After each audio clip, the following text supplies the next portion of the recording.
MLA ఆడు, ఒకసారి independent, ఒకసారి కాంగ్రెస్ నుంచి. అటువంటి వాడు నా ఎకరం అమ్మి హెలికాప్టర్ పెడతా అంటే రాలే, ఏ ఒక్కరి కోసం ప్రచారం చేయలే.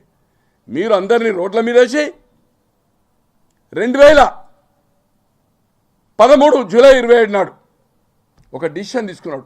ఆల్ ఆఫ్ సడన్ ఎవ్వరికి చెప్పకుండా సమైక్య రాష్ట్రం నా నినాదమని ఏకపక్షంగా ఒక ఏదో ఇంగ్లీష్ ఛానల్కి ఇచ్చింది అయిపోయి, అంతే, ఓన్లీ ఇంగ్లీష్ ఛానల్కు. ఎప్పుడు నిర్ణయమైంది తెలంగాణ రాష్ట్రం విభజన జరగాలని ఆంధ్రప్రదేశ్? జూలై 30 నాడు 2013 క్యాబినెట్ డిసిషన్ తీసుకున్నది. క్యాబినెట్ డిసిషన్ తీసుకొని రాష్ట్ర విభజన దాన్ని ప్రెసిడెంట్ ఆఫ్ ఇండియాకు పంపింది. ప్రెసిడెంట్ ఆఫ్ ఇండియా స్టేట్కు రెఫర్ చేశాడు. బిల్లు ఎప్పుడు వచ్చింది? ఫిబ్రవరి మార్చిలో 2014. నీతో ఉన్నవాళ్ళు, జగన్మోహన్ రెడ్డి గారితో ఉన్నవాళ్ళు, ఇది అందరికీ చెప్తున్నారు, సజ్జల గారికి, అంబటి అండ్ రోజా గారికి, కొడాలి నాని గారికి, రోడ్ల మీద పడేవాళ్ళు ఫ్యాన్ గుర్తుతుంటే ఈరోజు 8 మంది ఎమ్మెల్యేలు అయ్యారు.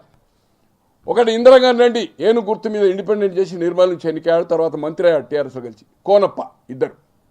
తర్వాత కాంగ్రెస్ నుంచి పువ్వాడ అజయ్ వైఎస్ఆర్పి పార్టీలో ఉండి ఆ ఫ్యాన్ గుర్తు చేయక వాళ్ళ దారి వారు చూసుకున్నారు. పువ్వాడ అజయ్ ఖమ్మం నుంచి ఎన్నికయ్యాడు. 6 టీఆర్ఎస్ నుంచి ఎన్నికయ్యారు. ఒకటి Baji Govardhan, Nizamabad, silent please, Baji Govardhan of Nizamabad, Konda Surekha Warangal, and Mahipal Reddy of Patancheru, Sanjor of Vikarabad, తర్వాత పుట్టమధు మంతని, ఇంకొక పేరేదో ఉందన్న, 6 టీఆర్ఎస్ నుంచి ఎన్నికయ్యారు. 6 కాదు, 5 టీఆర్ఎస్, 2 బీఎస్పీ అంటే ఇండిపెండెంట్, 1 కాంగ్రెస్, 8 మంది అయి దాంట్లో ఇంద్రకరణ్ రెడ్డి కలిసి మంత్రి అయ్యాడు. 8 మంది ఎమ్మెల్యేలు నీతో ఉన్నవాళ్ళు, నిజంగానే నీతో ఉండి ఆ రోజు తెలంగాణ నినాదం లేక సమైక్యవాదంతో మేము గెలవలేము, మమ్మల్ని అడిగి నిర్ణయం తీసుకోలేదని ఎవ్వరు కూడా కోట్లాది రూపాయలు ఖర్చు పెట్టి నేను పెట్టాను 70 లక్షల నుంచి ₹1 కోటి వరకు. రాజకీయాల నుంచి మానుకున్నాను. 2013 జూలై 27 TV5 ఒక ఇంటర్వ్యూలో సాంబశివరావు గారు ఒక సబ్జెక్ట్ ఉండే, అనుకోకుండా 3 గంటలు తీసుకుని, అన్నా ఈ డిసిషన్ ఈయన తీసుకున్నాడు, దాని గురించి ఏ సబ్జెక్ట్ అయినా మాట్లాడతానని చెప్పాను.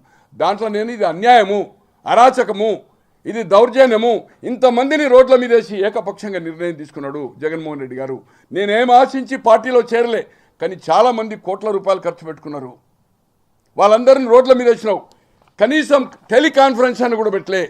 టెలికాన్ఫరెన్స్, ఒక మీటింగ్, ఎమర్జెన్సీ మీటింగ్ అంటే కూడా మేము అందరం కడపకు వచ్చేవాళ్ళము, అందరు రోడ్ల మీద వచ్చినావు.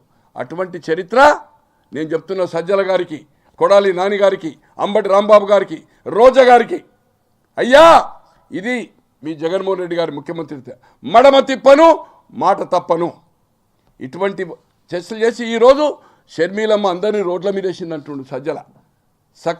సకల ఏమంటారు కదా, అన్ని శాఖలు, పొలిటికల్ మ్యాటరు,